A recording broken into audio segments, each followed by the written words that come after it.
Textiles is a capital-intensive business.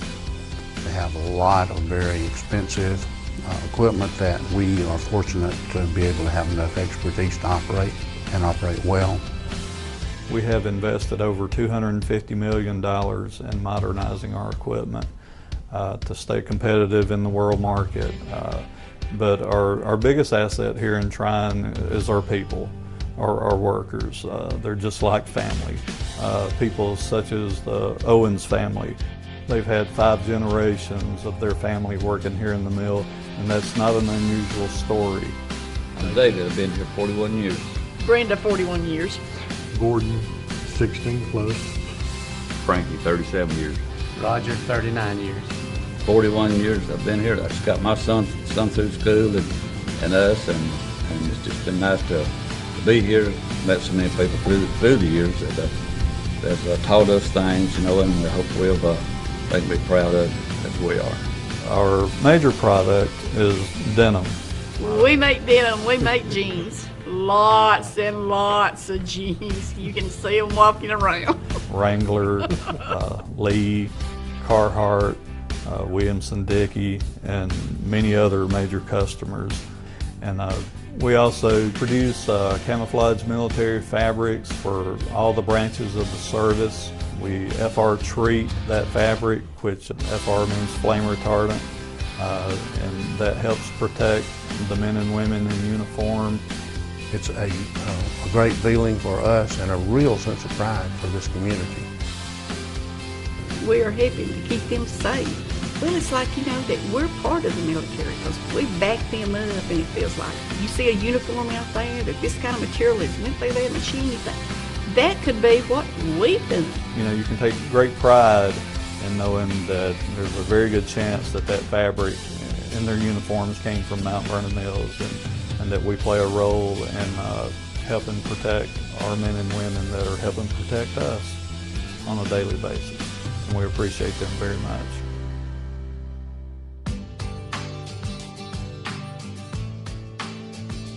When we're looking at the competition that we've been facing for the last 15, 20 years, the things that we have been concerned about and continue to be concerned about is just the level playing field.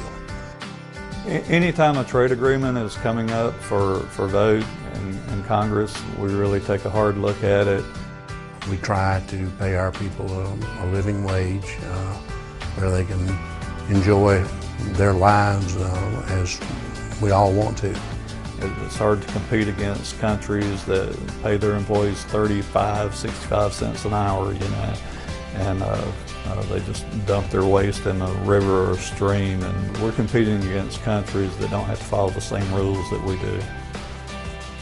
As we go further down the road, I'm hoping, I keep hearing anyway, that perhaps we might start seeing some industry show back up if we can continue to improve our productivity. Our productivity is the best in the world.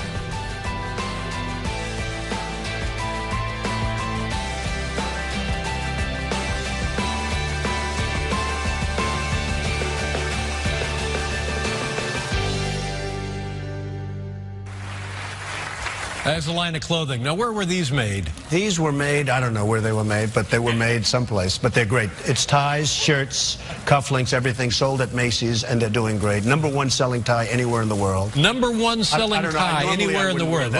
You wouldn't wear that shirt? We also have them in white and beautiful white. Where are the shirts made? Bangladesh. Well, it's good. Okay. We employ people in Bangladesh. Ties? Where are the ties they made? Have to work These are too. Beautiful ties. They are great ties. The ties are made in where? China? China. Ties are made in China.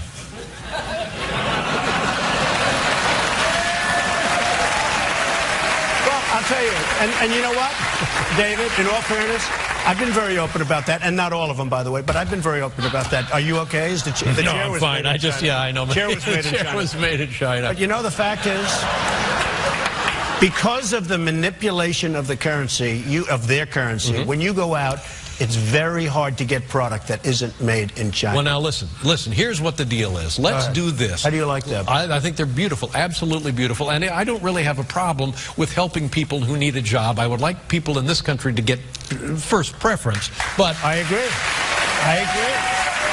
100%. You buy that at Macy's, by the way. Let's just shut down the Donald Trump factory in Beijing. I would love to. And we'll put up a tie factory in Jamaica, Queens. I love it. And we'll make the Donald Trump ties. I'm for it. My name is Sarah Pierce. I'm Senior Vice President for the National Council of Textile Organizations, and we are here for NCTO's 10th annual meeting, where we'll have more than 60 textile CEOs coming to meet with the Obama administration as well as members of Congress to talk about their interests and their concerns with a properly negotiated Trans-Pacific Partnership. America's textile industry provides good-paying jobs, generous benefits, and supports local charities across America. And not only do we employ more than 500,000 workers, but we also contribute more than $53 billion every year to the U.S. economy. The Trans-Pacific Partnership Agreement, or TPP, is a negotiation the United States is having with 10 other countries to create a free trade area in the Pacific. The impact on the textile industry ranges from positive to potentially devastating. It will ultimately depend on the rules that are negotiated between the United States and the 10 other countries. If we have strong textile and apparel rules, there's opportunity for a significant amount of economic investment for the U.S. textile industry through our exports. However, if the rules that are negotiated are weak, it's possible that countries like China could come in through the back door and send products into the United States duty-free, thus harming our industry as well as our U.S. workers. It's important that the United States negotiate an agreement that includes, for the textile industry, a yarn forward rule, strong customs enforcement, and lengthy tariff phase-outs. We encourage everyone to take action right now. There's a host of tools and resources on the website that you can leverage to communicate with your elected officials. For example, you can write a letter, you can make a phone call, or you can visit a town hall meeting with your elected official and let your voice be heard. Hi, I'm Joni Davis, Vice President of Large Account Management for Duke Energy. Duke Energy is the nation's largest energy provider. We provide power to 7.2 million customers in the Midwest, in Ohio, Kentucky, and Indiana, and also in the Southeast, in North Carolina, South Carolina, and Florida. TPP is important to us because it's a critical success factor for the textile industry.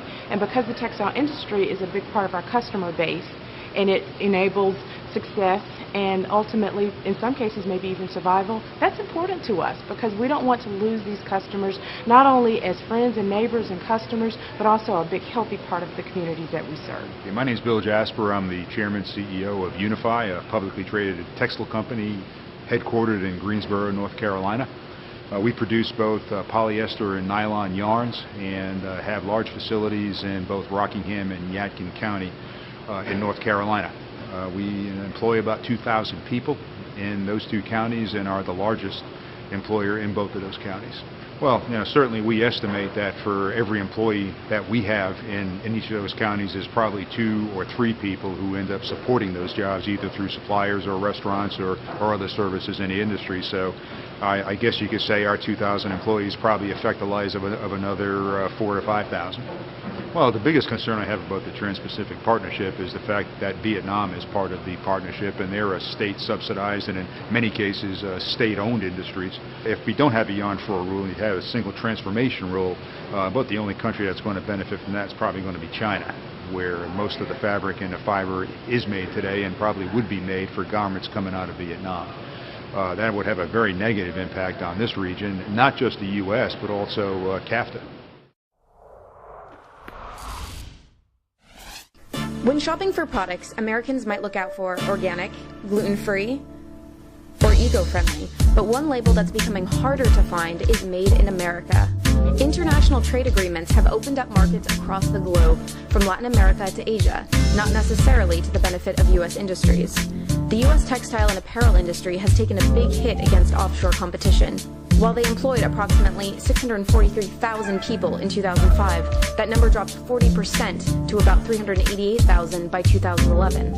Value of shipments fell as well, from $108.8 billion in 2005 to $67.4 billion in 2011, a decline of 38%. Our biggest competitor? According to the WTO, China was by far the world's largest exporter of textiles in 2010, holding a 30% global market share valued at $76.9 billion, operating more than 50,000 textile mills.